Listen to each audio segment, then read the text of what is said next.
Monday Buzz, there's some breaking news. There is, mate. The Newcastle Knights have just confirmed that Adam O'Brien will replace Nathan Brown on a 3-year contract. So that's been confirmed, probably the worst kept secret in rugby league. Yep. What I can add to that is that one of my people saw him in deep conversation with Cameron Ciraldo at the SCG yesterday. Adam O'Brien? Adam O'Brien. So Ciraldo's got his nose out of joint at Penrith because Trent Barrett's gone there to assist Nathan Brown.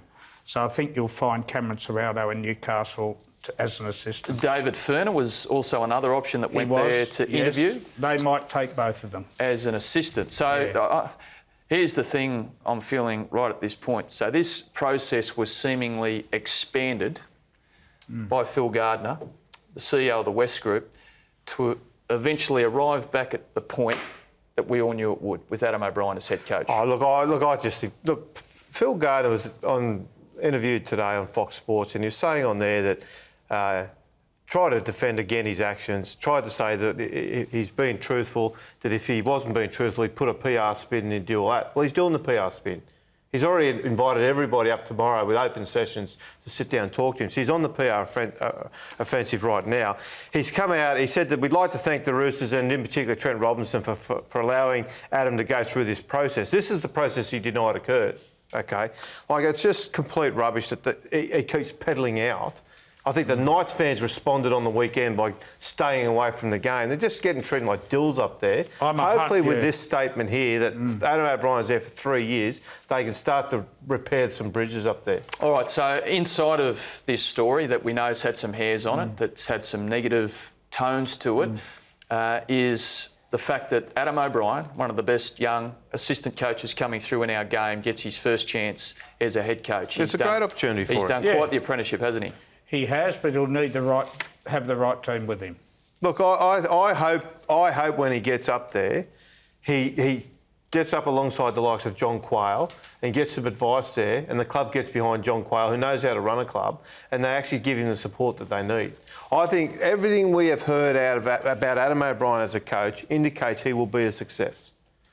But there is still so much more to go into coaching that is not relevant or prevalent there when you are an assistant coach. So, and I read that again on the weekend. Phil Gardner was quoted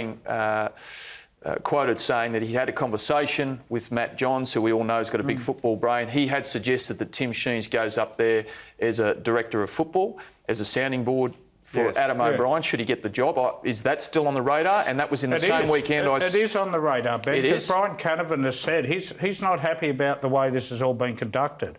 He is no certainty to stay, Brian Canavan. I don't think he will stay. No. Well, that would be a perfect role for an old-school footy guy like Tim Sheens to go into. But I got the sense that Canavan's role would be more administration. Sheens' job would be, I think it was called technical director. So to me, that's about coaching support for those that work on the coaching staff, including Adam O'Brien. Because in that same column, did I not read that Andrew Johns, the doors had been opened, come in and take whatever job you want? Yeah, I'm sceptical of all that. I'm sceptical because I just think it's an earmark a position for him, and then you ring him up and say, "Would you be interested in doing this?" You don't think that this has just been set up to try and quieten the protest noise from out of people up Newcastle who actually do know their footy? It has. It's been a PR disaster. He's tried. Well, that's what it's about, Buzz. That's why you get Andrew Johns in, you get Matthew Johns in, you get two favourite sons. Next minute, Chief's going to get wheeled back into the stadium. He'll get a job somewhere selling balloons out the front or something. Mate, when Danny Medeiros walks out, you know you got a problem. Danny Medeiros resigned in protest to the way Phil Gardner ran. Really? Of the Football Advisory Committee? That's exactly what I said in this show last week. He was brushed and so was John Quayle on the advisory committee when they sacked Brown and went for it. But Medeiros is so non-confrontational, he just quietly put it in and walked away. But make no mistake, it was in protest to the way Phil Gardner ran things. All right.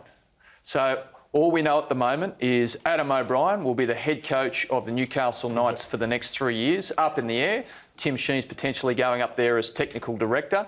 David Furner is on the shortlist to be an assistant coach. And so you're saying Cameron Ciraldo. Who else was on this shortlist that was told about? Who else was interviewed? Well, David Furner interviewed. He interviewed for an assistant's job. Wasn't Jason Riles on it? No, he pulled the pin. He pulled the But pin. wasn't he on the short list? Well, before he it pulled didn't the get as pin? far as an interview. And same as it didn't get as far as an interview. On the short Yes. Didn't get as far as an interview Yes. either. He just knocked it back as soon as the approach came. All right.